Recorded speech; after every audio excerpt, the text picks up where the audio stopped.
नमस्कार मंडळी.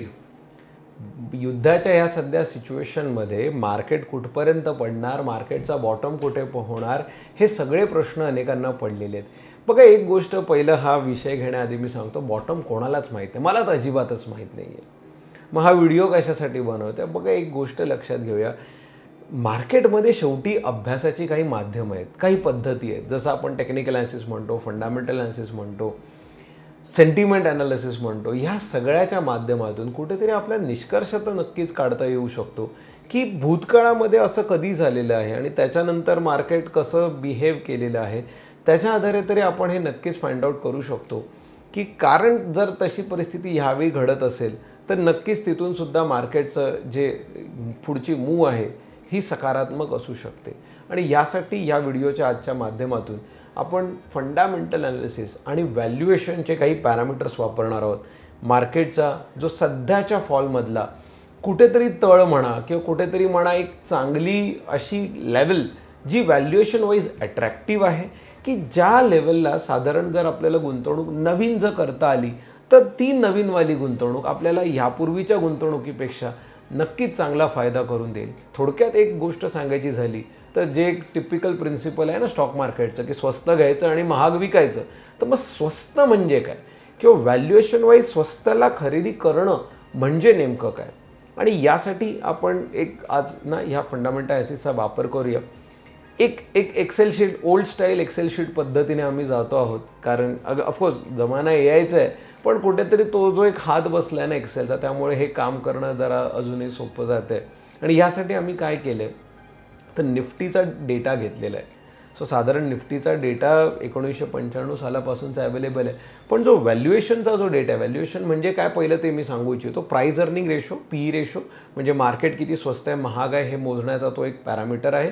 Price to book value ratio, म्हणजेच एखाद्या कंपनीची बुक व्हॅल्यू, जर निफ्टी म्हणतो त्या निफ्टीच्या सगळ्या 50 कंपनीची बुक व्हॅल्यू त्या प्राईसच्या किती प्रमाणात आहेत ते. हे दोन डेटा जेवढे हायर म्हणजे मार्केट महाग आहे, हे दोन डेटा जेवढे कमी म्हणजे मार्केट स्वस्त आहे. आणि ह्याच्या विरुद्ध अजून एक डेटा आहे तो म्हणजे डिव्हिडंड यील्ड. हा डेटा जेवढा जास्त तेवढं मार्केट स्वस्त आहे, हा डेटा जेवढा कमी याचा अर्थ मार्केट स्वस्त आहे. आता ह्या तिघांचा गेल्या अनेक वर्षांचा एक ॲव्हरेज असतो आणि ह्या ॲव्हरेजमध्ये नुसतं ॲव्हरेज नाही तर त्याबरोबर अजून एक डेटा असा असतो, एक लेवल अशी असते की जेव्हा हे इंडिकेशन किंवा हे नंबर्स एखाद्या पर्टिक्युलर लेवलच्या खाली जातात म्हणजे ते अट्रॅक्टिव्ह होतात. एक एक्झाम्पल आपण डायरेक्ट मी या शीटच्या माध्यमातून दाखवतो म्हणजे आपल्याला हे समजायला अधिक सोपं जाईल.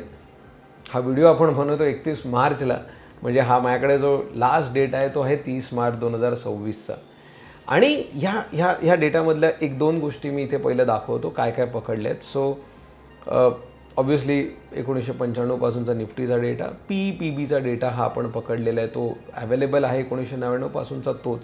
सो इथे आपण लेटेस्ट एक ॲनालिसिस काय ठेवलेलं आहे की प्राईस अर्निंग रेशो हा जसा आपण बघूया सप्टेंबर 2024मध्ये 24च्या वरती गेलेला होता आणि आता पी रेशो हा 20पेक्षा कमी झालेला आहे.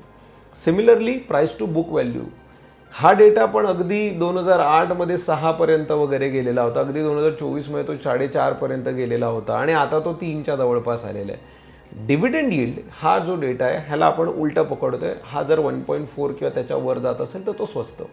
सो इथे कंडिशन आपण अशी घेऊन चाललेलो आहोत की पी रेशो जेव्हा पण 20पेक्षा कमी असेल, प्राईस टू बुक व्हॅल्यू 3.4पेक्षा कमी असेल आणि डिव्हिडंड यील्ड ही 1.4पेक्षा जास्त असेल, हे तीन कॉम्बिनेशन ज्यावेळी घडत आहेत त्यावेळेला मार्केट कुठेतरी आपल्या बॉटम फॉर्मेशनच्या जवळ असतं. म्हणजे ती एक सर्वसाधारण मार्केटची एक तळपातळी असते.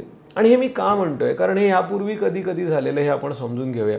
2026मध्ये जसं आज हे आपण बघतोय झालेलं आहे, त्याच्यामध्ये फक्त एक इंडिकेशन बाकी ते म्हणजे डिव्हिडंड यील्डचं की जे 1.4च्या जवळ वर लागतं आपल्याला, ते आता 1.39च्या आसपास आहे. कदाचित ह्या आठवड्यामध्ये मार्केट जर थोडंसं जरी खाली आलं तर ऑब्व्हियसली डिव्हिडंड यील्डपेक्षा 1.4पेक्षा जास्त असेल आणि हे दोन्ही इंडिकेशन जे आहेत पी बी हे बिलो 3.4 आणि बिलो 20 आलेले आहेत. हे यापूर्वी कधी घडलेलं, हे पहिली गोष्ट हे जेव्हा पण घडतं हे फार कमी कालावधीसाठी घडतं, थोडी स्लो दिसेल या ठिकाणीशी.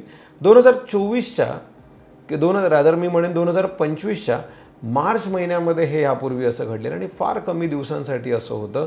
अगदी 12 मार्च 13 मार्च 14 आणि ह्या एक 4-5 दिवसांसाठी असं झालेलं होतं की मार्केट हे त्याच्या म्हणतो ना बिलो ज्याला आपण म्हणूया व्हॅल्युएशन हे गेलेलं होतं, ज्याला आपण म्हणूया अट्रॅक्टिव्ह झालेलं होतं आणि अगदी 3 दिवसासाठी होतं हे. ॲक्च्युली सॅटर्डे संडे हे एक्सेलमध्ये फॉर्म्युला स्लिप नको व्हायला म्हणून त्या सेम फिगर आपण घेतलेल्या आहेत. जर या 2 फिगर काढल्या तर आपल्याला एक क्लिअर इंडिकेशन इथे मिळतं आहे की मार्केट कधी एक्झॅक्टली त्याच्या लोच्या म्हणूया किंवा त्याच्या मी म्हणेन व्हॅल्युएशन वाईज सगळ्यात अट्रॅक्टिव्ह झाले होतं. फक्त 4 दिवस असे होते पूर्ण 2025मध्ये की ज्यावेळी मार्केट हे त्या तिन्ही कंडिशन फुलफिल झालेल्या. बाय द वे ह्या 2025च्या मार्च महिन्यात जर सोडला तर हे तिन्ही कॉम्बिनेशन असं अट्रॅक्टिव्ह हे डायरेक्ट कोविडमध्ये झालेलं. 2020मध्ये जेव्हा बाजार पडलेला एक्झॅक्ट त्यावेळी हे असं झालेलं होतं आणि ह्याच्यासाठी आपल्याला खूप मागे जावं लागेल की आणि 2020पासून म्हणजे 2020 नंतर 2025पर्यंत 5 मध्ये एखादा इंडिकेशन कमी झालेलं असेल, जसं आपलं इथे दिसतंय की प्राईस अर्निंग रेशो कमी झालेला आहे किंवा डिव्हिडंड यील्ड वाढलेली किंवा प्राईस टू बुक व्हॅल्यूज झालेली आहे. जसं 2022मध्ये पीई कमी झालं आहे, डिव्हिडंड यील्ड वाढलेली आहे म्हणजे अट्रॅक्टिव्ह, पण प्राईस टू बुक व्हॅल्यू नव्हती. त्यावेळी पण त्यानंतर मार्केटमध्ये तेजी आलेली आहे. पण जो एकदम ज्याला आपण म्हणूया ना बॉटम फॉर्मेशन ही संकल्पना मात्र घडली आहे ती फक्त ह्यापूर्वी 2020मध्ये होती. एक्झॅक्ट कोविड पिरियडमध्ये फक्त एक 15-20 दिवसांचा तो कालावधी होता 2020चा मार्च महिन्यातला आणि एप्रिलचे काही दिवस की ज्यावेळी हे कॉम्बिनेशन अशा रीतीने घडून आलेलं होतं. सो मी स्क्रॉल करता करता थोडंसं मागे गेलो. सो या ठिकाणी आपण ते बघू शकतो की 18 मार्च ते फक्त 8 एप्रिल म्हणजे 18 मार्च ते 8 एप्रिल जेमतेम 12-15 ट्रेडिंग सेशन असतील की ज्या पिरियडमध्ये पीई बिलो 20 होता, बुक व्हॅल्यू बिलो 3.4 होते, डिव्हिडंड यील्ड अबाव 1.4. सो हे कॉम्बिनेशन. ह्याच्यानंतर काही काळ हे पण होते पॉझिटिव्ह, पण मग पीई 20च्या वरती निघून गेलेलं बिकॉज अर्निंग नव्हतं त्या पिरियडमध्ये आपलं. त्यामुळे पीई आपल्याला जो दिसतोय म्हणजे प्राईस त्यानंतर जेव्हा वाढली तेव्हा आपल्याला पीई वाढलेला दिसत होता. सो हे कॉम्बिनेशन सांगण्याचा हेतू फक्त एवढाच आहे शेवटला की हे कॉम्बिनेशन कुठेतरी आता अट्रॅक्टिव्ह होत आलेलं आहे. अजून थोडासा जर फॉल आला तर डिव्हिडंड यील्ड 1.4च्या अबाव जाईल. परत एकदा एक गोष्ट सांगेन, मार्केटमध्ये ओव्हरऑल लिक्विडिटी DISची बाईंग ज्या प्रमाणात आहे, जरी हे कॉम्बिनेशन आता ह्यावेळी पॉझिटिव्ह आलं अट्रॅक्टिव्ह झालं तरी हे जास्त काळ मार्केट पडून राहण्यासारखं नाही. म्हणजे बऱ्याचदा लोक विचारतात ना की जर इथून मार्केट अजून पडेल का, पडू शकतं, पण आता ते ज्या प्रमाणात पडलं आहे त्याच्यानंतर अजून पडणं म्हणजे ऑलरेडी 1.5-2 वर्ष आपल्या मार्केटचे रिटर्न पॉझिटिव्ह नाही आहेत, ते निगेटिव्ह आहेत.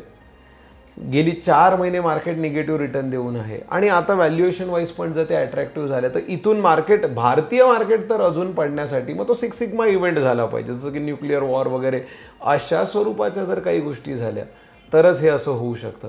अन्यथा मी म्हणेन आपलं मार्केट हे आता व्हॅल्युएशन वाईज विशेषतः निफ्टी हे बऱ्यापैकी अट्रॅक्टिव्ह झोनला आलेलं आहे आणि कुठेतरी ह्या संधीचा इन्व्हेस्टर्सनी ट्रेडर्सनी फायदा करून घेतला पाहिजे.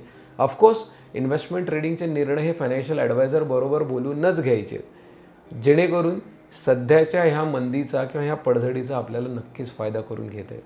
अशाच प्रकारचे अजून थोडेसे सकारात्मक व्हिडिओ आणि जेणेकरून काही अभ्यासू व्हिडिओ आम्ही तुमच्यापर्यंत घेऊन येत राहू. धन्यवाद.